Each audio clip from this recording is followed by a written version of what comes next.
ஹர சங்கர ஜெய ஜெய சங்கர. நம்மாத்து பெரியவா channel subscribe பண்ணுங்க. நடமாடும் தெய்வமே சங்கரா, நம்பி வந்தோம் உன் பொன்னடியே. கண்கண்ட தெய்வமே சங்கரா, கவலைகளை போக்கிடுவாய். முதலும் முடிவும் நீயே சங்கரா, முன்வினைகள் தீர்த்திடுவாய். ஹரஹர சங்கர ஜெய ஜெய சங்கர. ஸ்ரீ மகா பெரியவா சரணம். நம்பாத்து பெரியவா யூடியூப் சேனல் மூலமா உங்க எல்லாரையும் சந்திக்கும் நான் உங்கள் லக்ஷ்மி ஹரி. பெரியவாளோட அனுகிரக லீலைகள் ஒன்னொன்னா நிறைய பார்த்துட்டே வரும். அந்த மாதிரி இன்னைக்கு ரொம்ப அதிசயமான ஒரு விஷயத்தை பத்தி தான் உங்ககிட்ட நான் ஸ்லாகிச்சு பேச போறேன். பொதுவா நம்ம ஒருத்தவளை திருப்திப்படுத்தணும் அப்படின்னா என்ன பண்ணுவோம்? ஆஹா ஓஹோ, உன்ன மாதிரி உலகத்திலே கிடையாது, நீ வரமாங்கி பிறந்திருக்க, அப்படி இப்படின்லாம் திருப்திப்படுத்துறதுக்காக சொல்றது உண்டு. சில பேரோட திறமைகளை நிஜமாவே நம்ம பாராட்டுறதும் உண்டு. அந்த மாதிரி பெரியவா தன்னோட ஒரு பக்தரை பாராட்ட நினைச்சு பாராட்டியும் அந்த பக்தர் பெரியவா ஏதோ நம்மளுக்காக சும்மா திருப்திப்படுத்துறதுக்கு சொல்றான்னு அவர் நினைக்க போக அது திருப்தி கிடையாது, நிஜமாலுமே பெரியவா பாராட்டி இருக்கான்றது 35 வருஷம் கழிச்சு அவருக்கு புரிஞ்சிருக்குன்னா எப்பேற்பட்ட ஞானி இருந்த உலகத்துல அந்த காலத்துல இப்ப நம்ம வாழ்ந்துட்டு இருக்கோம் அப்படின்றத நினைக்கணும். அப்படி ஒரு சம்பவத்தை தான் இன்னைக்கு உங்களுக்கு நான் சொல்ல போறேன். சுந்தர ராமமூர்த்தி அப்படின்னு ஒருத்தர் மகா பெரியவாளோட அத்தியந்த பக்தர். அவ அப்பா சிவராமமூர்த்தி, அவருமே பெரியவாளோட ரொம்ப சிறந்த பக்தர். அவர் பெரியவாளோட ஒரு அத்தியந்த பக்தர், ரொம்ப நன்னா ஓவியம் வரைவர், மிகப்பெரிய ஆர்டிஸ்ட். அப்படியே கண்ணால பார்த்தது அப்படியே அழகா வரைவர். அவர் சென்னை ஆர்ட்ஸ் காலேஜ்ல ஓவியம் சிற்பம் இதெல்லாம் படிச்சார். அவர் படிச்சு முடிச்சதுக்கு அப்புறம் அந்த காலத்துல 100 ரூபாய் சம்பளம்னா எவ்வளவு பெரிய விஷயம். அந்த மாதிரி தொல்பொருள் ஆராய்ச்சி கழகத்துல அவருக்கு ஒரு ரிசர்ச் வேலைக்கு கிடைச்சது 100 ரூபாய் சம்பளத்துல. இவர் வேலைக்கு போயிட்டு இருந்தார். அந்த மாதிரி வேலை செஞ்சுட்டு இருக்கப்போ ஒரு நாள் 1932 வருஷம் அந்த மாதிரி இதுல ஒரு நாள் விடிய காத்தால அவருக்கு சொப்பனத்துல மகா பெரியவா வந்தா. சொப்பனத்துல பெரியவா வரும்போதே காமாட்சி அம்பாளும் ஆதிசங்கரரும் சேர்ந்தே அவருக்கு கனவுல வந்தா. அவருக்கு ரொம்ப ரம்யமான ஒரு காட்சியா இருந்தது.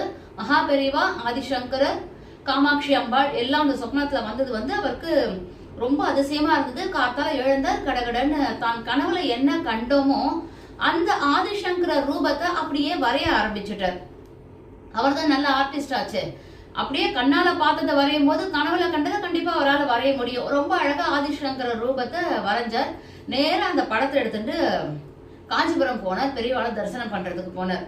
வழக்கம் போல பெரியவா அங்க உட்காந்துட்டு இருந்தா, எல்லாருக்கும் தரிசனம் கொடுத்துட்டு இருந்தா. இவர் படத்தை கொண்டு பெரியவா கிட்ட காமிச்ச உடனே பெரியவா என்ன சொன்னா, ரொம்ப நன்னா வரைஞ்சிருக்க, ரொம்ப அழகா ரம்யமா அமைஞ்சிருக்கு. ஆதிசங்கரோட நிஜஸ்வரூபம், அதாவது அதிகாரப்பூர்வமான ரூபம் இதுதான் அப்படின்னு சொல்லி பெரியவா அவரை ரொம்ப பாராட்டினான். இவரை பாராட்டிட்டு எல்லாருக்கும் தீர்த்த பிரசாதம் கொடுக்கறது, எல்லாருக்கும் அனுகிரகம் பண்றது அப்படின்னு பெரியவா தன்னோட காரியங்களை பார்த்துட்டு இருந்தா. ஆனா இவருக்கு மட்டும் மனசுல என்ன தோணித்துன்னா, நம்ம வரைஞ்சு கொண்டு காமிக்கிறோம், பெரியவா சும்மா எல்லாரையும் திருப்தி படுத்துறதுக்கு சொல்ற மாதிரி சும்மா வேணா சொல்லி வைக்கிறா போல் இருக்கு, நம்ம திருப்தி ஆகணும்னு சொல்றா போல் இருக்கு அப்படின்னு இவர் மனசுல நினைச்சுட்டார். பெரியவா தான் கண்ணாடி ஆச்சு, நம்ம மனசுல என்ன நினைக்கிறோமோ அப்படியே தெரியும். பெரியவா மனசுல நினைச்சுட்டா, அட அசடு, உன்னை திருப்தி படுத்துறதுக்காக தான் இப்படி பாராட்டுறேன்னு நினைச்சுட்டியா? சரி விடு, நான் நிஜமாவே உன்னை பாராட்டினன்றது பின்னாடி உனக்கு தெரிய வரும், அப்ப நீ என்ன தேடி வருவ அப்படின்னு பெரியவா மனசுல நினைச்சுட்டா. இவருக்கு அனுகிரகம் பண்ணினா இவர் கிளம்பி ஆத்துக்கு போயிட்டார். இது நடந்து சரியா 35 வருஷம் ஆச்சு. அதுக்கப்புறம் என்ன ஆச்சு, அந்த தொல்பொருள் ஆராய்ச்சி கழகத்துல இருக்கிறவா இவர் ஐஷண்டு காஞ்சிபுரத்துக்கு போறா. அங்க ஒரு கோவில்ல ஆராய்ச்சி பண்ணணும் அப்படின்றதுக்காக இவர் ஐஷண்டு காஞ்சிபுரம் போறா. அங்க போனா ஐராவதீஸ்வரர், இரவாவரம்னு சொல்லுவா, ஐராவதீஸ்வரர் கோவிலுக்கு அங்க போறா. போய் அங்க இருக்கிற சிற்பங்கள், ஓவியங்கள் எல்லாத்தையும் பார்த்து ஆராய்ச்சி எல்லாம் பண்றா, ரிசர்ச் எல்லாம் பண்ணி முடிச்சுடுறா. அதுக்கப்புறம் கோவிலோட பின்புறத்துக்கு பேக் சைட்ல போகும்போது பார்த்தா அந்த இடத்துல பிறை மாதிரி ஒரு மாடம் ஒண்ணு இருக்கு. அந்த சிவராமமூர்த்தி அவரோட கூட ஆபீசர்ஸ் எல்லாருமே பேக் என்ட்ரன்ஸ்ல போய் பார்க்கும்போது அந்த மாடம் இருக்கணும். அந்த இடத்துல தட்சிணாமூர்த்தி ரூபம் ஒண்ணு இருக்கு. அந்த ஸ்டாச்சுக்கு சிலைக்கு பக்கத்துல ஒரு முனிவரோட ஒரு உருவம் ஒண்ணு செதுக்கப்பட்டிருக்கு. அது மட்டும் இல்லாம தலையில முக்காடு போட்டு கையில தண்டம் வச்சுட்டு இன்னொரு ரூபமும் இந்த இடத்துல செதுக்கி இருக்கா. அது வந்து ரொம்ப எப்படி இருக்குன்னா அப்படியே ரொம்ப ரம்யமாலாம் இல்லை. அந்த இடம் ரொம்ப ஒரே புதர் காடா இருக்கு. இருந்தாலும் அதை தாண்டி போய் அங்க பார்க்கும்போது அந்த தண்டமேந்தி முக்காடு போட்டிருந்த அந்த ரூபம் வந்து இவருக்கு என்ன பளிச்சுன்னு தெரியறது. அந்த ரூபத்தை பார்த்த உடனே இவருக்கு வந்து பழைய நினைவுகள் வருது. விக்கித்து போய் நிக்கிறார். என்ன சொல்றதுன்னு தெரியாம கண்ணில் தண்ணி கொட்டுறது. நிக்கிறா. கூட அந்த ஆபீசர்ஸ் எல்லாம் கேட்கறாரு, என்னத்துக்கு அழறேள், இப்போ என்னத்துக்கு உங்க கண்ணில் இப்படி ஜலம் வர்றது, நீங்க என்னத்தை பார்த்தேள் அப்படின்னு கேட்கறப்ப இவர் எதுவுமே பதிலே சொல்லல. இங்க என்ன பதில் சொல்றது, கேட்க வேண்டிய கேள்வி அங்க எல்லாம் இருக்கு. அதெல்லாம் இவர் என்ன பண்ணார், அப்படியே பார்த்தார். கடகடன்னு ஜீப் எடுத்துன்னு நேரம் காஞ்சிபுரம் போயிட்டார் பெரியவாளை பாக்குறதுக்கு. அன்னைக்கே அப்படியே போய் பெரியவாளை தரிசனம் பண்றதுக்கு போறார். பெரியவா உட்காந்துட்டு இருக்கா. பெரியவா முன்னாடி இவர் போய் நின்ன உடனே இவர் எதுவுமே பேசவே இல்லை.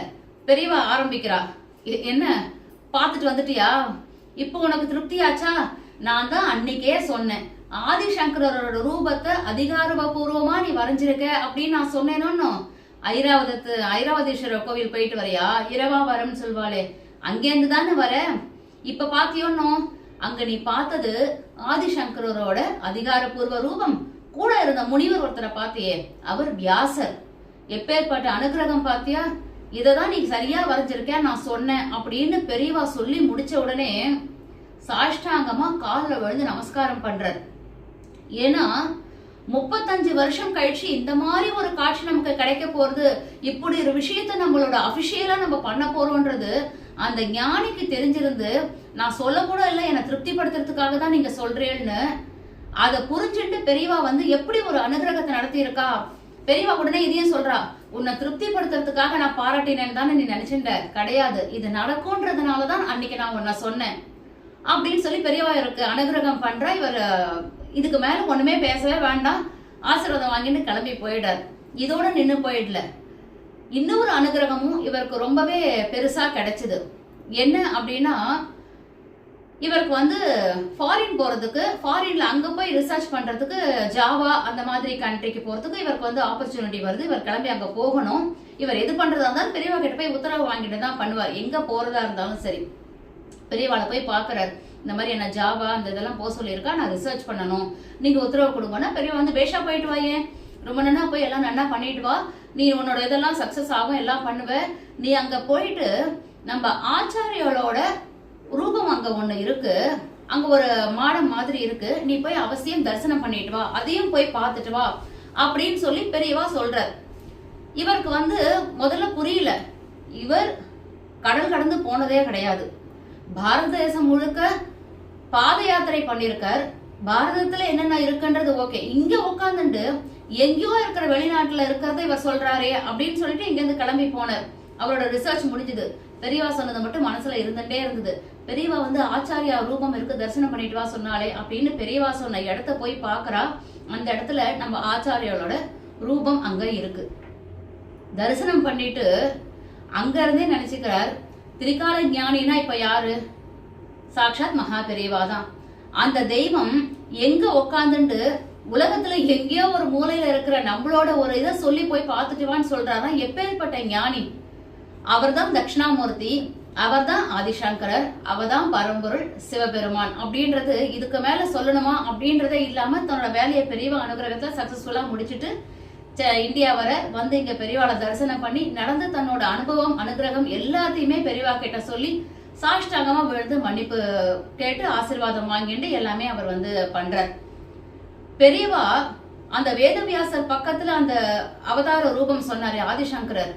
ஆக்சுவலா உண்மை என்ன அப்படின்னா, பெரியவா தான் ஆதிசங்கரர், ஆதிசங்கரர் தான் பெரியவாளா அவதாரம் பண்ணிருக்கா அப்படின்றதுதான் நிதர்சனமான உண்மை. இத்தனை வருஷம் கழிச்சு தன்னோட அவதார ரூபத்தை அவர் எப்படி சூக்ஷ்மமா எல்லாருக்கும் உணர்த்துறார் அப்படின்றதுதான் நம்ம இந்த ஒரு சம்பவத்துல இருந்து நம்ம தெரிஞ்சுக்க வேண்டிய ஒரு விஷயம். எல்லாமாவும் இருக்கிறது, பரம்பொருளா இருக்கிறது மகா பெரியவா மட்டும்தான். அவருடைய பாதங்களை சரணடைஞ்சு நித்தியம் பெரியவா சரணம் அப்படின்ற நாமத்தை இடைவிடாம சொல்லிட்டே இருந்தா நம்மளை காப்பாத்துறதுக்கு ஏதோ ஒரு ரூபத்துல ஓடி வருவார். ஹர ஹர சங்கர, ஜெய ஜெய சங்கர, ஸ்ரீ மகா பெரியவா சரணம்.